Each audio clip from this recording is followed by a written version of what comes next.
Bonjour tout le monde, c'est Stevie de Music Feelings et aujourd'hui on va parler de SZA. Je sais que certains ont cliqué dans cette vidéo en se disant c'est quoi le nom de la nouvelle chanteuse dont Stevie va parler là, c'est quoi SZA? Ceux qui sont restés en 94 là, c'est pas SZA, c'est pas Sarah, c'est pas Sabine, c'est pas Carole. Oui, j'ai l'audace de vous dire ça après toutes les erreurs que j'ai fait de prononciation sur les prénoms des producteurs américains. J'ai l'audace de vous dire ça. Faites ce que vous pouvez, fightez-moi. Alors, SZA est une des chanteuses de R&B qui a le mieux marché ces décennies avec son album Control, qui est sorti en 2017. Il a fait un véritable carton. On va expliquer pourquoi. Qu'est-ce qui, dans son parcours, a fait qu'elle en arrive à avoir un tel succès? Et on va essayer de voir ce que lui réserve l'avenir. On va un peu jouer les petits voyants. Et aussi, on va essayer de parler de ses relations un peu schizophréniques avec Beyoncé, avec Rihanna, puis de ses problèmes vocaux qui ont fait en sorte que, à peine le succès est arrivé, elle a voulu quitter l'industrie. Oui, elle a voulu partir. D'un coup, partir un jour. Bref. On va parler de SZA.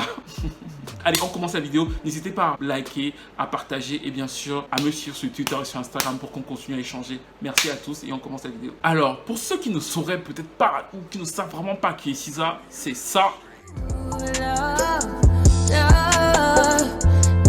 Et c'est encore ça.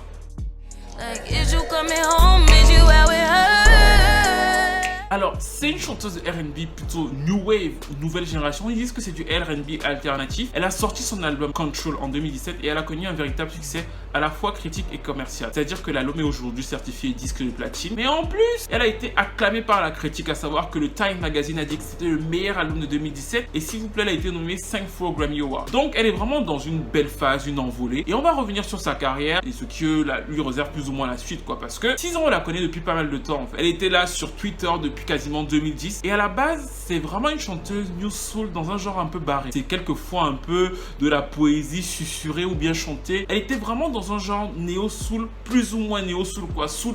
Par exemple, écoutez ça.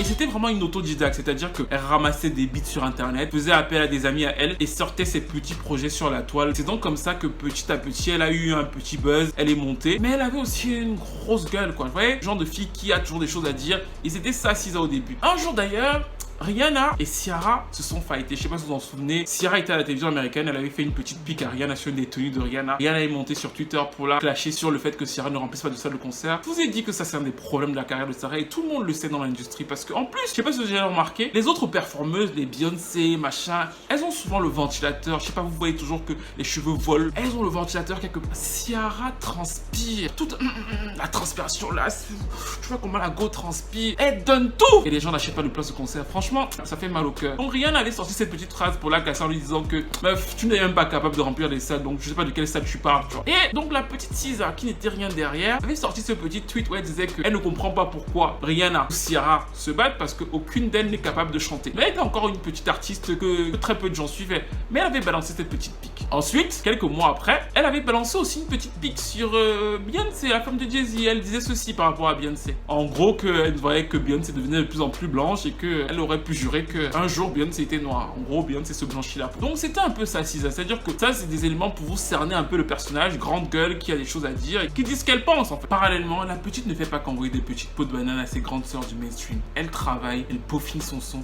Et c'est comme ça en fait qu'elle va sortir son premier EP en 2012 qui s'appelle See SZA Run. Et en fait, même dans le titre de cet EP, c'est-à-dire que tu vois SZA, tu t'enfuis, vous retrouvez déjà la structure de son univers de l'époque.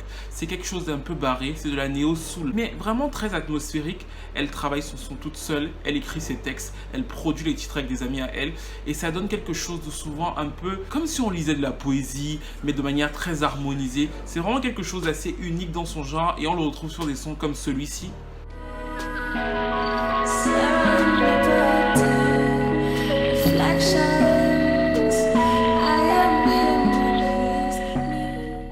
Et elle commence à se faire un nom, elle fait des petites tournées avec des rappeurs et aussi surtout l'un des patrons du label de Kendrick Lamar, Top Dog, la repère. Il la signe pas tout de suite. Terrence Anderson se dit bon, il y a du potentiel, je sais pas encore comment je vais gérer avec elle, mais on la garde sur le coude et il la laisse donc évoluer. Elle continue ses petites affaires, elle fait des petites tournées, elle se fait un nom, elle évolue et en 2013, elle sort un autre EP qui lui s'appelle Z. Et celui-là va encore faire monter encore plus son buzz et on retrouve encore ce même univers très peaufiné, très néo-soul avec d'autres chansons comme celle-ci.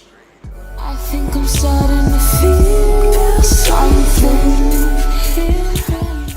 conseille de réécouter ces hippies et de surtout bien écouter la voix. Comment elle chante sur ces hippies, sur ces extraits que je vous fais écouter, comment elle pose. Et elle monte son petit buzz. Et c'est donc là que les gars de Top Dawg, Terrence et Anthony se disent il y a peut-être quelque chose à se faire et on la signe. On la signe au cours de l'année 2013 pour la lancer en carrière solo. Et eux, ils vont avoir pour elle quelque chose qui est de plus en plus rare dans le game. Ils vont faire du développement. Le développement, c'est de plus en plus rare dans le game parce que les labels ne veulent plus perdre d'argent en fait. Ils ont compris que les réseaux sociaux font en sorte que beaucoup d'entre vous, vous aimez les images, vous aimez les photos. Enfin, hormis pour Ciara. Ciara et Kelly Rowland, ça marche pas. Mais sur beaucoup d'artistes, vous aimez leurs photos Instagram. Dès qu'ils sortent le truc, vous allez streamer à fond parce que vous aimez leurs photos Instagram. Et je suis sûr que si vous avez des amis producteurs ou artistes, ils ont déjà dû vous dire ça. En gros, tu viens, tu poses tes maquettes, on va d'abord regarder ton nombre de followers parce que c'est beaucoup plus facile de te vendre si tu as déjà une audience. Si tu as déjà une audience et que ta musique est nulle, bah on va se dire bah en fait on te fait un contrat, on te fait un peu de promo, mais nous on rentre dans nos fonds en fait. On ne va pas travailler ta stratégie artistique, on ne va pas te faire des concerts, on va pas te développer, on va pas te faire du media training parce qu'on ne mise pas sur toi sur du long terme en fait.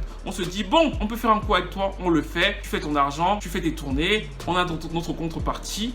Et ça se passe bien en fait. Le jour où ça ne va plus, on te lâche et voilà, chacun rentre dans son truc. Je sais que certains vont me dire, oui, mais Stevie, c'est pas une attitude critiquable parce que les labels viraient aussi les artistes qu'ils avaient développés quand ça ne marchait plus. C'est vrai. Sauf que c'est un peu comme les relations sentimentales. C'est-à-dire que quand vous avez une relation sentimentale avec quelqu'un et que vous allez rompre, c'est vrai, vous pouvez rompre, mais c'est une relation sentimentale. C'est-à-dire que le label vous donne un directeur artistique, vous définissez la stratégie, on vous développe, on vous fait faire des petits concerts. Un peu comme l'histoire que je vous raconterai très prochainement d'Alicia Keys qui est très intéressante parce que Clive Davis la prend, il l'amène petit à petit. Ou celle de Taylor Swift où on voit vraiment du développement phase par phase pour arriver à un certain niveau. Là, quand on te prend en tant que, je sais pas, n'importe quel rappeur de SoundCloud parce que tu as une petite communauté, que tu as fait un titre trap qui tourne en boucle et que les meufs n'en peuvent plus. Et toi, classe à toi, comme les piles électriques, les fesses tourères, que c'est grave. Voilà, on te prend, tu fais un tube, tu fais en fait deux pendant le truc. T'es même pas prêt à la célébrité et on te structure pas ton son, on te fait sortir des sons comme tu veux. Parce que ça leur rapporte. Bah en fait, c'est pas toujours facile à gérer pour toi. C'est un peu la différence entre une relation que vous pouvez avoir avec quelqu'un que vous aimez, avec qui vous construisez et effectivement un jour ça peut s'arrêter, et la relation avec quelqu'un que bah finalement bah un peu comme une prostituée en fait. D'ailleurs j'ai rien contre les prostituées, il n'y a pas de souci, il y a des prostituées dans le coin. Salut, vous pouvez mettre un petit pouce like, un petit code promo peut-être.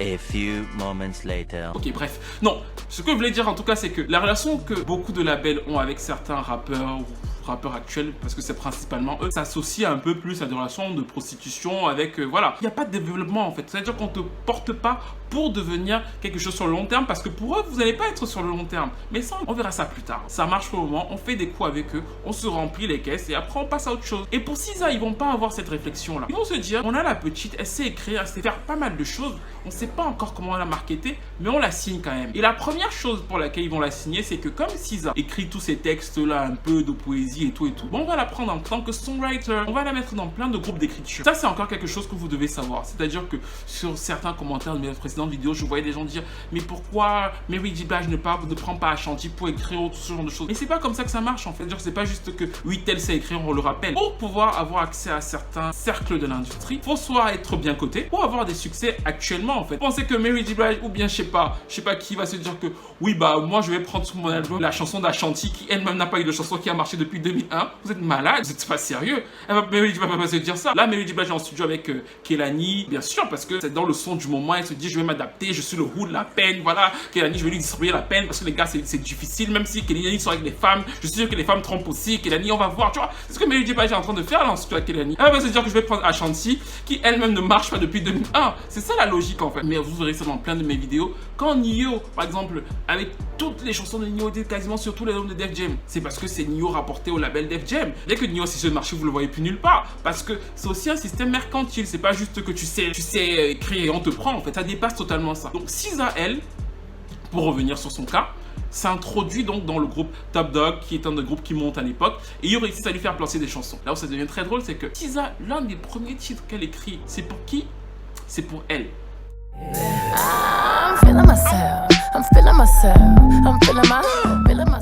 La première chose, c'est qu'elle ravale un peu sa fierté parce que là, d'un coup, elle se souvient que la meuf qu'elle critiquait il y a 4-5 ans, bah là, maintenant, elle écrit pour elle et c'est elle qui remplit son frigo. En fait, il y a une chanson de Chris Brown qui est géniale parce qu'il dit à un moment, il dit ceci dans la chanson. I don't see how you can hate from outside of the club. You can't even get in.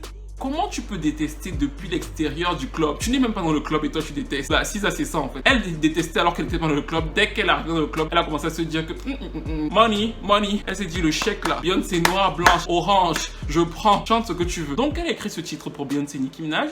Et quelques mois encore après, ils ont fait encore un meilleur coup. C'est-à-dire qu'ils ont réussi à la placer sur l'album de Rihanna avec cette chanson-ci.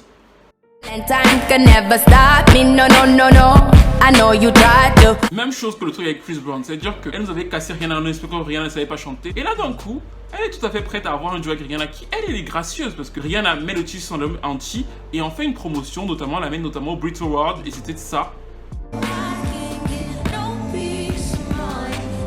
Et je tiens à dire que ce soir-là, elle a fait passer Rihanna pour une très bonne chanteuse, qui est exceptionnelle au vu de ce qu'elle disait au début et aussi au vu de son parcours, parce que c'était elle l'outsider, tu vois. Quand tu es un peu chanteuse soul, machin, bah t'es censé venir tout tuer en live. Ce soir-là, si ça tuait pas tout en live. Mais ce qui se passe, c'est qu'ils ont construit avec elle. C'est-à-dire qu'ils l'ont mis en songwriting, ils l'ont mis avec des pop stars populaires, avec notamment une pop star populaire qui faisait un retour vers l'urbain. Et là, ils se sont dit qu'ils allaient commencer donc à travailler sur son album. C'est parce que c'est entre 2016 et 2017 qu'on commence à travailler sur le fameux Control. Mais je vous ai dit quoi? SZA, c'est une grande gueule. Les gars commencent à travailler son album, on lui dit ce qu'il faut faire et tout. Elle leur dit fuck you. Parce qu'en 2014, elle avait sorti son EP et elle avait quasiment encore là une espèce de direction artistique. C'est-à-dire que là, elle était encore principalement décisionnaire. À partir de cette période-là, vu qu'ils ont une vision pour elle, en fait, c'est eux qui prennent les rênes. Et elle, ça ne lui plaît pas. Elle va d'ailleurs faire un tweet en disant qu'elle veut quitter le label en plein 2016. Toujours dans cette même année, elle va faire d'autres tweets pour dire qu'elle n'aime pas l'album, ce genre de choses. Mais en début 2017, il lance ce projet, notamment avec ce single-ci. So do you really wanna love me? Don't like you say you do. Give it to me like you say you do. Puis il va y avoir ce single avec Travis Scott qui va vraiment lui accélérer les choses. C'est-à-dire que la chanson va commencer à être beaucoup jouée sur les radios urbaines. Et c'est quelque chose qu'il faut que vous reteniez en fait. Parce qu'à l'époque, on n'a pas beaucoup de chanteuses de R&B jouées sur le format urbain aux États-Unis. Donc, Love Galore est joué sur ce format et la chanson prend et elle pousse vraiment l'album Control. Et la première surprise, c'est bien sûr SZA. Pourquoi? Parce qu'elle n'aime pas le projet en fait. Elle n'était pas derrière la direction artistique du projet, donc elle était un peu frileuse. Elle pensait qu'il serait pas bien reçu. Il est bien reçu. Des mecs comme Childish Gambino l'appellent pour lui dire non, la meuf, tu as fait des trucs et tu aimais pas. Mais regarde comment ça prend en fait. Donc, elle est poussée et encore une fois, ce n'est pas vraiment elle derrière le truc. C'est Anthony et Terrence de Top Dog en fait, qui eux ont vraiment pensé cet album et ils l'ont pensé sur quoi? Et j'avais fait un article dessus à l'époque que je vais vous mettre dans la barre de recherche là. Pendant très longtemps, il y a eu un véritable problème dans l'hip-hopisation de la scène urbaine. Quand la scène urbaine s'est hyper hip-hopisée, les premières à être violemment touchées, c'est les femmes. Parce qu'il y a plein de choses que j'explique dans cet article, notamment une sorte de sexisme qui faisait en sorte qu'elles étaient obligées de s'accrocher à des hommes pour pouvoir sortir des singles. Vous avez vu toujours, c'est Kelly Rowland qui appelle Lil Wayne, Brandy appelle Chris Brown, parce qu'en fait, il fallait passer en radio urbaine et que les radios urbaines étaient dominées par les hommes. Sauf que toutes ces filles-là avaient quoi? Elles chantaient toujours le R&B avec tous les runs, les riffs. Tu vois, les gars de Top Dog ont une idée qui est finalement assez bonne, mais que personne n'avait eu avant eux en fait. Ils se sont dit, mais pourquoi on va renvoyer une nouvelle chanteuse R&B venir chanter comme si on était en 99? Non, ce qu'on va faire, c'est que on va prendre une chanteuse qui est pas une bonne chanteuse. Elle, vraiment, pour le coup, enfin, c'est vraiment pas ouf. Ce qu'on va lui faire faire, c'est qu'on va lui faire poser très souvent sur des structures un peu hip-hop avec un flow qui rappelle beaucoup les Mumbling Rappers en fait. Et c'est en fait ça la formule de SZA. Si vous écoutez par exemple ça.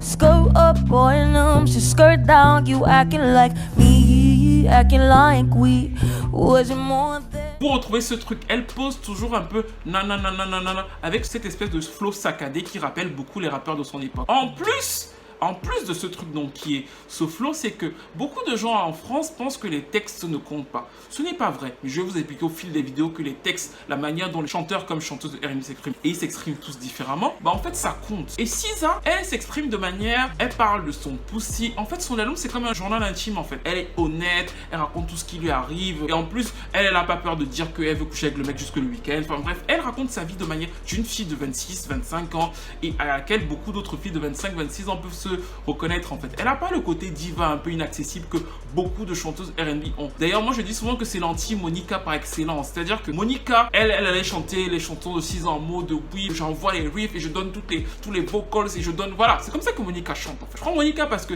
c'est souvent la plus classique des chanteuses R&B de son époque en fait. SZA, elle, est vraiment dans l'autre extrême. C'est-à-dire que elle raconte sa vie, elle parle un peu avec le son de son époque et ça prend. Ça prend pourquoi? Parce que son personnage, aussi bien que son son, comme je vous l'ai expliqué, colle particulièrement bien à ce qui se fait dans sa génération. D'ailleurs, c'est aussi pour ça la manière dont elle chante est très hip-hop que les radios urbaines la prennent alors qu'ils ne prendraient pas les Monica ou toutes les autres chanteuses R&B qui étaient très voilà, et je donne tout ce que j'ai et j'appelle un rappeur dessus parce que finalement ça restait la même formule qu'il y a 10-15 ans en fait. Elle, sa formule est quelque chose de renouvelé et surtout, et c'est là que je vous ai dit qu'il fallait bien écouter les extraits musicaux, elle a quelque chose de nouveau qu'elle n'avait pas en fait. C'est quelque chose qu'elle propose aux gens qu'elle n'avait pas. Elle a un accent. Je vous ai dit au début quand on vous écoutait les premiers extraits comme celui-ci,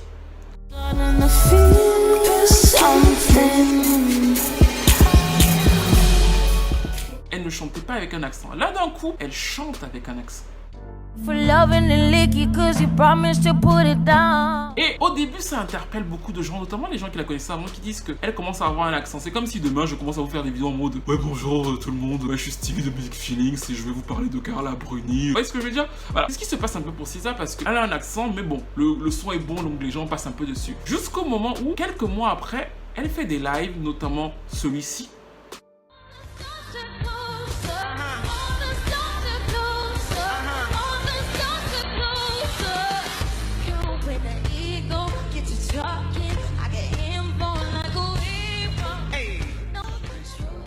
Et là, à la vue de tout le monde, parce qu'en fait, c'est quelque chose qu'il y avait déjà avant, mais comme le son était bon, les gens ne l'écoutaient pas vraiment, et enfin, on s'en foutait un peu, c'était la nouvelle truc. Là, les problèmes vocaux de Sia, le fait qu'elle ne chante pas bien en live, en plus, elle qui critiquait au début Rihanna et Ciara, ça faisait pas beau, en fait, de voir qu'elle était aussi mauvaise en live. Et ensuite, quelques mois après, elle a dit que oui, bah, sa voix était totalement détruite et qu'elle allait finalement arrêter de chanter. Finalement, depuis, bah, elle est revenue et elle a dit qu'avoir pris des cours de chant et que ça va un peu mieux. Mais son problème, c'est lequel en réalité? Vous allez voir que sur son album, elle ne chante pas avec sa tessiture de base. Donc du coup, elle a beaucoup de mal en live à retranscrire ce qu'elle fait en album. Sur le long terme, ça a abîmé ses cordes vocales. C'est pour ça en fait qu'elle se plaint et qu'elle disait qu'elle n'aimait pas son album. C'est que en fait, c'est pas comme ça qu'elle chante de base. Et cet accent là, imaginez-vous, vous êtes obligé donc de chanter tout le temps avec cet accent, qui est une très bonne idée parce que effectivement avec cet accent on la reconnaît. Donc du coup, elle se différencie encore plus des autres chanteuses R&B. Mais imaginez-vous que vous êtes obligé de faire des efforts vocaux tout le temps pour avoir un accent qui n'est pas le vôtre de base. Donc en fait, ça a abîmé petit à petit ses cordes vocales. C'est d'ailleurs pour ça qu'une de ses rivales s'est foutue de sa gueule. C'était Her qui avait posté un tweet quand elle se plaignait justement de ses problèmes de vocaux. En plus, vous voyez, elle se plaignait de ses problèmes vocaux ouvertement comme si elle en voulait à quelqu'un. Parce qu'en fait, elle en veut aux personnes qui lui ont fait enregistrer son album. Mais en même temps, l'album a du succès, donc c'est un peu bittersweet, tu vois. C'était Her qui avait tweeté en disant que comment est-ce que quelqu'un qui chantait à la base sans accent, d'un coup, se retrouve à chanter avec accent. Elle a tweeté ça juste après que SZA se plaignait de ses problèmes vocaux, histoire de lui dire que mais en fait meuf, chante comme tu sais chanter en fait, arrête de donner un genre qui n'est pas le tien. Et ça c'est donc vraiment la base de ses problèmes vocaux. Mais le label a bien joué parce que finalement son album a été certifié platine et très rapidement d'ailleurs, parce que ça c'est quelque chose qui se fait en général sur le long terme. Mais eux ils ont pas attendu. Quand ils ont vu que SZA a donc pris sur le terrain urbain, ils ont essayé de faire un crossover. Je vais vous expliquer très bien avec au fil de mes vidéos ce que c'est qu'un crossover. Un crossover c'est que je vais toucher le grand public. En général aux États-Unis on dit donc le public blanc. En gros tu es chez les noirs et après tu dois passer chez les blancs. C'est pour ça qu'on dit crossover.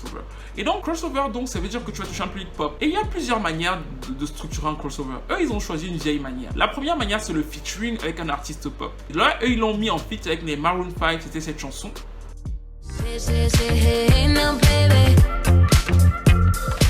Qui n'a pas marché de ouf en fait. Et donc le deuxième moyen de te faire un crossover dans ce genre de cas, c'est la bande originale du film. Et on va te mettre sur une bande originale, pourquoi? Parce que la bande originale ça te désiste un peu. Si tes fans réagissent très mal au fait que tu aies fait quelque chose de plus pop ou de différent de ce que je fais en album, tu dis oui mais non, ça c'est pour la bande originale du film, c'était pour correspondre au film. Tu vois, tu t'expliques sur le film et tu n'es pas jugé. Tu dis que non, dans l'album on va retrouver ce que je fais d'habitude, le hood, tout ça, bref. Tu peux dire ça. Alors que si tu sors cette chanson là direct en disant que oui c'est mon premier single, là ils peuvent être un peu fâchés, ils peuvent bouder. Donc la bande originale c'est souvent une méthode qui a été utilisée plusieurs fois et vous verrez dans d'autres vidéos que c'est un truc qui marche bien. Et donc c'est ce qu'ils ont fait avec la bande originale de Black Panther quand ils l'ont placé avec Kendrick Lamar sur ce single-ci.